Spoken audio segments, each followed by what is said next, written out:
ഹരേ കൃഷ്ണ. ഇനി നമുക്ക് 32ാമത്തെ ശ്ലോകമാണ്.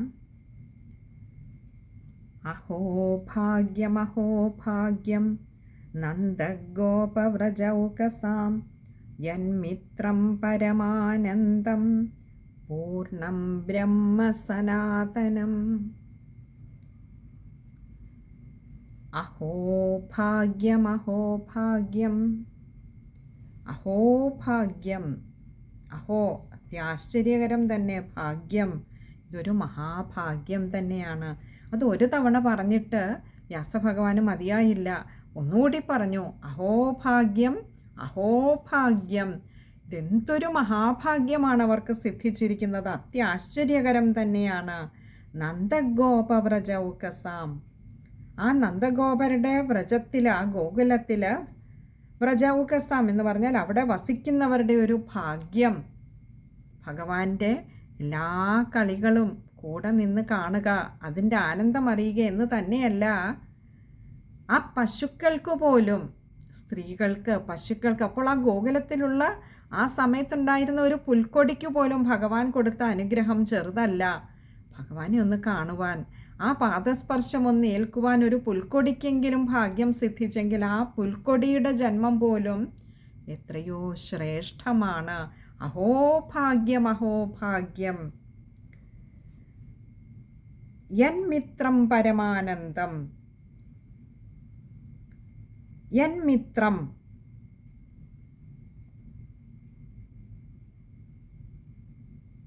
ഭഗവാനെ യാതൊരാളിൻ്റെ മിത്രമാണോ പരമാനന്ദം, ആ പരമാനന്ദ സ്വരൂപനായിരിക്കുന്ന ഭഗവാൻ ഇന്ന് ആ ഗോകുലത്തിലുള്ളവരുടെയൊക്കെ മിത്രമാണ്. മിത്രം എന്ന് പറഞ്ഞാൽ അവരുടെ ക്ഷേമത്തെ കാക്ഷിക്കുന്നവനാണ്. അവരുടെ പ്രിയത്തെക്കാളേറെ അവരുടെ ഹിതത്തെ കാക്ഷിക്കുന്നവനാണ് മിത്രം. അപ്പോൾ ആ ഗോകുലവാസികൾക്കൊക്കെ മിത്രമായിട്ടിരിക്കുകയാണ് ഇന്ന് ആ ഭഗവാൻ.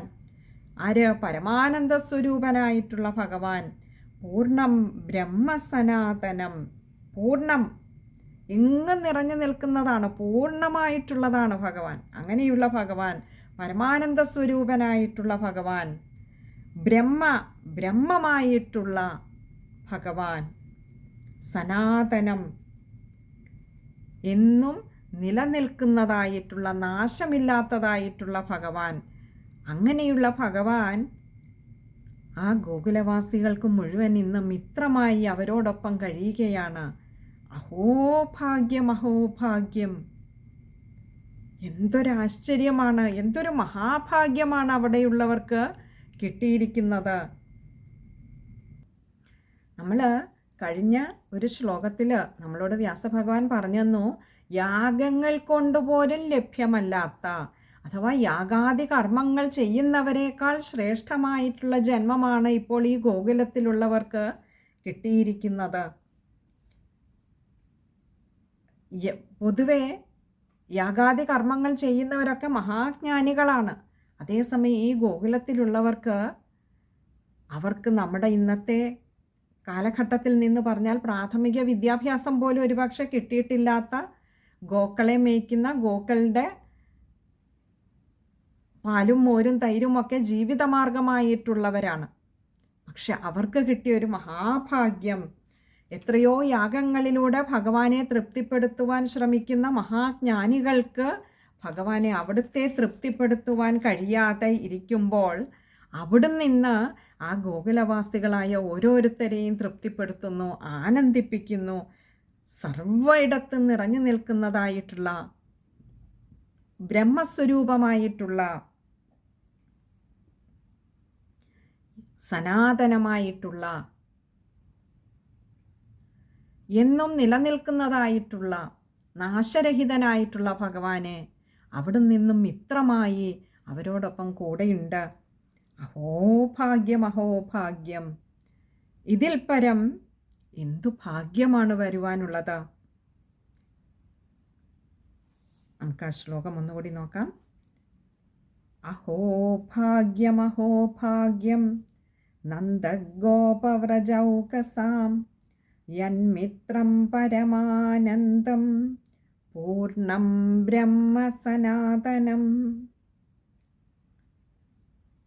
ശ്ലോകം വായിക്കുമ്പോൾ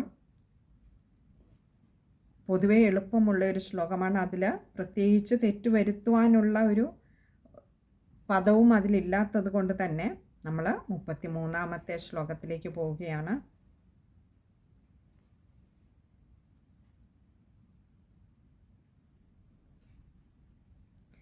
യേഷാം തു ഭാഗ്യമഹിമാച്യുത താവതാസ്താമേകാദശൈവ ഹി വയം ബത ഭൂരിഭാഗാ ഏതദ്ധൃഷ്ടീകചഷകൈരസകൃത്പിബാമഃ ശർവാദയോഘ്ര്യുദജമധ്വമൃതാസവം തേ.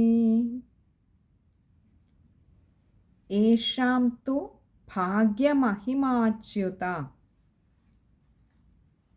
യേഷാം എന്ന് പറഞ്ഞാൽ ഇവരുടെ, ഈ ഗോകുലവാസികളുടെ, തു എന്ന് പറഞ്ഞാൽ ആകട്ടെ, ഭാഗ്യമഹിമാച്യുത. ഭാഗ്യമഹിമ എന്ന് പറഞ്ഞാൽ ആ ഭാഗ്യത്തിൻ്റെ മഹത്വമാവട്ടെ, അച്യുത അല്ലയോ ച്യുതിയില്ലാത്തവനെ, നാശരഹിതനായിട്ടുള്ളവനെ, താവതാസ്താമേകാദശൈവ, താവത് ആസ്താം ഏകാദശ ഏവ, ഇങ്ങനെ 4 വാക്കുകൾ ചേരുന്നതാണ്. ഏകാദശൈവ.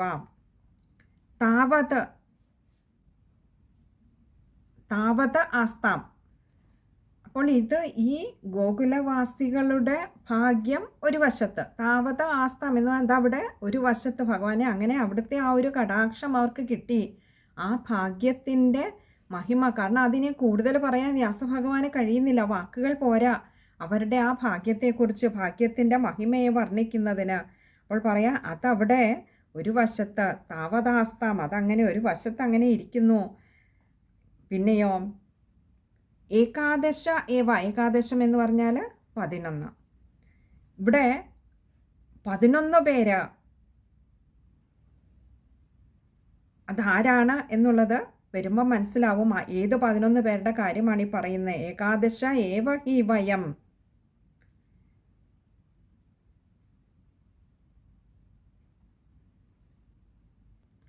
ഏകാദശ ഏവ എന്ന് പറഞ്ഞാൽ ഈ 11 പേര് തന്നെയും, വയം എന്ന് പറഞ്ഞാൽ ഞങ്ങൾ, അത്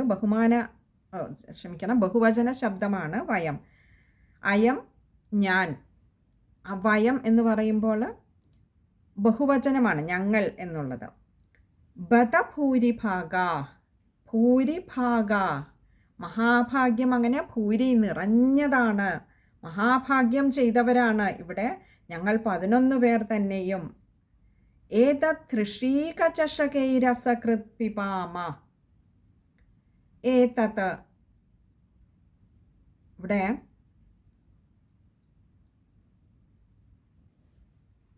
ഏതത് എന്ന് പറഞ്ഞാൽ ഈ ഋഷീകചഷകൈരസകൃത്,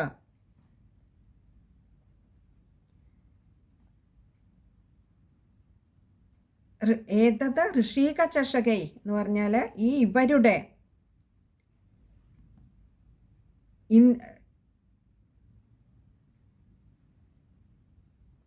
ഋഷീകചഷകൈ അതായത് ഇന്ദ്രിയങ്ങളാകുന്ന ഈ ഒരു പാനപാത്രങ്ങൾ കൊണ്ട്, അസകൃത് പിബാമ.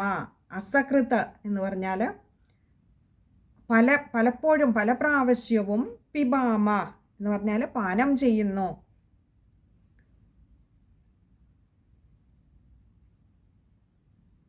ശർവാദയോഹ്യുദജമധ്വമൃതാസവം തേ. ശർവാദയഃ അംഘ്രി ഉദജ മധു അമൃത ആസവം. ഇങ്ങനെ ചെറിയ ചെറിയ വാക്കുകൾ കുറച്ചധികം ചേർത്താണ് ആ ഒരൊറ്റ വാക്ക് വന്നിരിക്കുന്നത്. ശർവാദയ, ശർവം എന്ന് പറഞ്ഞാൽ ശിവൻ. അപ്പോൾ നമ്മൾ മുൻപ് പറഞ്ഞ 11 പേര്, ഈ 11 രുദ്രന്മാർ, ഏകാദശ രുദ്രന്മാരെ കുറിച്ചാണ് പറയുന്നത്. അപ്പോൾ ശർവാദയ ഈ 11 രുദ്രന്മാർ അംഘ്രി, ഉദജ, മധു. ഭഗവാനെ അവിടുത്തെ അംഘ്രി എന്ന് പറഞ്ഞാൽ പാതാരവിന്ദങ്ങൾ, ആ പാതാരവിന്ദങ്ങളിലെ മധു, പൂന്തേനാവുന്ന അമൃത ആസവം, അമൃത തുല്യമായിട്ടുള്ള ആ ആസവം എന്ന് പറഞ്ഞാൽ ആ ഒരു മാദക രസത്തെ, അമൃത സ്വരൂപമായിട്ടുള്ള ആ ഒരു ആസവത്തെ, തേ എന്ന് പറഞ്ഞാൽ അങ്ങയുടെ. അപ്പോൾ ഒരു വശത്ത് ഈ ഗോപസ്ത്രീകളും ഗോകുലത്തിലുള്ള മറ്റുള്ളവർക്കുമൊക്കെ അങ്ങ് മിത്രമായി നിന്നുകൊണ്ട് അങ്ങ് അവരെ പരമാനന്ദ ലഹരിയിൽ ആറാടിക്കുമ്പോൾ ഞങ്ങളിവിടെ 11 പേരാകട്ടെ, 11 രുദ്രന്മാരാകട്ടെ ഭഗവാനെ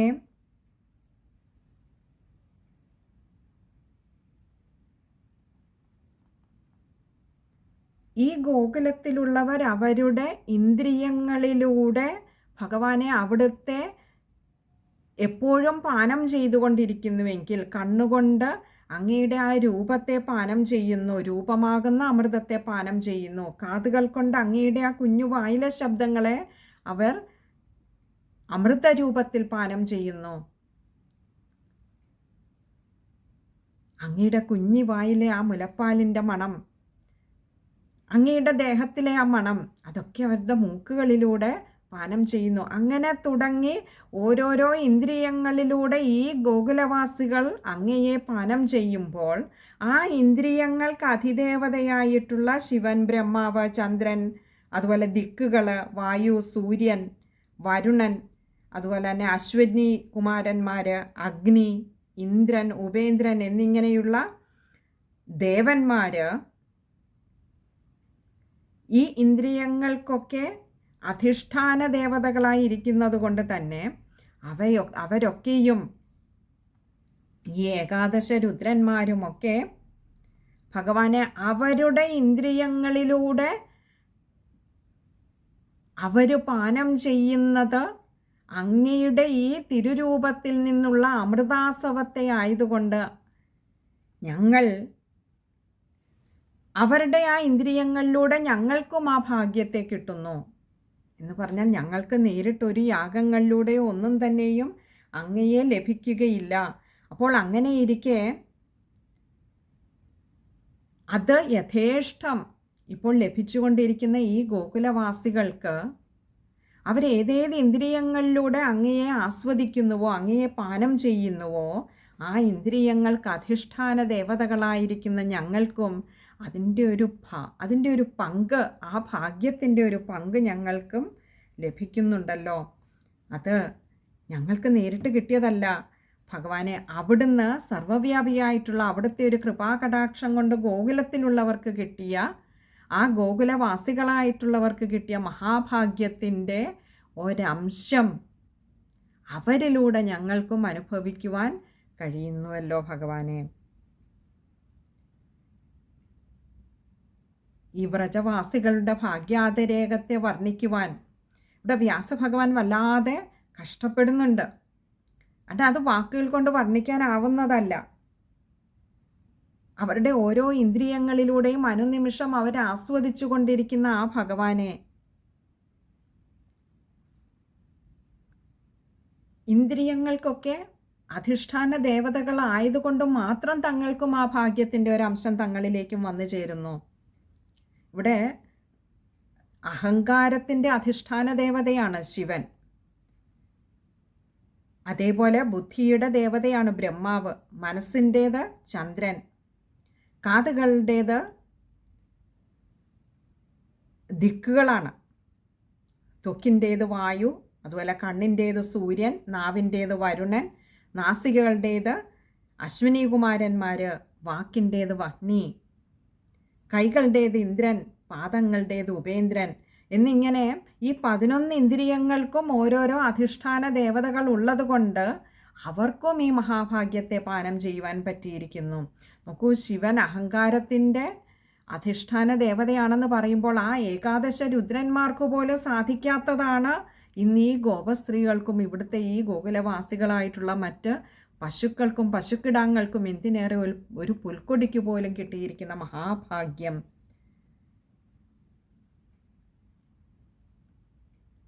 ആ പുൽക്കൊടിയുടെ പോലും ഇന്ദ്രിയങ്ങളിലൂടെ അവരുടെ അനുഭവങ്ങളിലൂടെ ഈ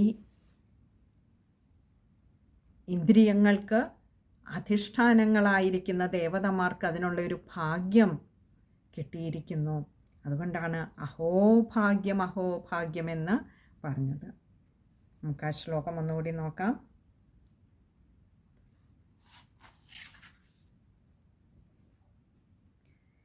യേഷാം തു ഭാഗ്യമഹിമാച്യുത താവദാസ്താമേകാദശൈവ ഹി വയം ബത ഭൂരിഭാഗാ ഏതദൃഷീകചഷകൈരസകൃത് പിബാമഃ ശർവാദയോഘ്ര്യുതജമധ്വമൃതാസവം തേ.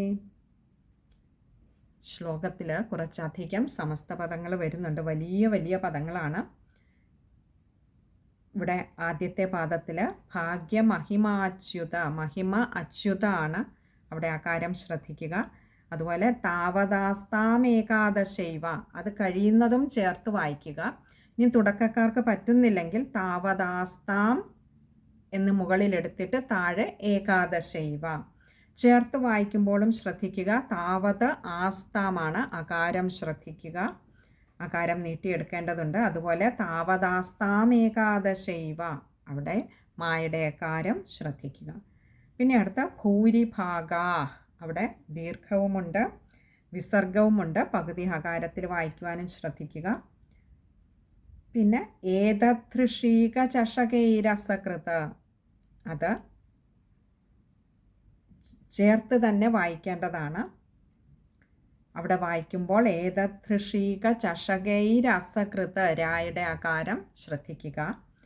പിന്നെ പിബാമ, വിസർഗമുണ്ട്, പകുതി ഹകാരത്തിൽ വായിക്കുക. അടുത്ത ഒരു പാദത്തിലെ അവസാനത്തെ ഒരു വാക്ക് തേ എന്ന ഒരു വാക്ക് മാറ്റി നിർത്തിയാൽ ബാക്കി മുഴുവനും തന്നെ ചേർത്ത് വായിക്കേണ്ടതാണ്. ശർവാദയോഘ്ര്യുതജ മധ്വ അമൃതാസവം, ശർവാദയ അഘ്രി ഉദജ മധു അമൃത ആസവം, അങ്ങനെയാണ് വാക്കുകൾ വരുന്നത്. ഉദജ എന്ന് പറഞ്ഞാൽ താമര എന്നുള്ള അർത്ഥത്തിൽ, അതായത് ഭഗവാന്റെ ആ പാദ പത്മങ്ങളാകുന്ന താമരയിൽ നിന്നും ഊറി വരുന്ന മധുവാകുന്ന അമൃതം, ആ തേനാകുന്ന അമൃതത്തിൻ്റെ ആസവം എന്നാണ്. അപ്പോൾ വായിക്കുമ്പോൾ അത് ശരിക്കും ശ്രദ്ധിച്ച് വായിക്കേണ്ടതുണ്ട്. അവിടെയും ശർവാദയോഘ്ര്യുതജ, അവിടെ ഉകാരം ശ്രദ്ധിക്കുക.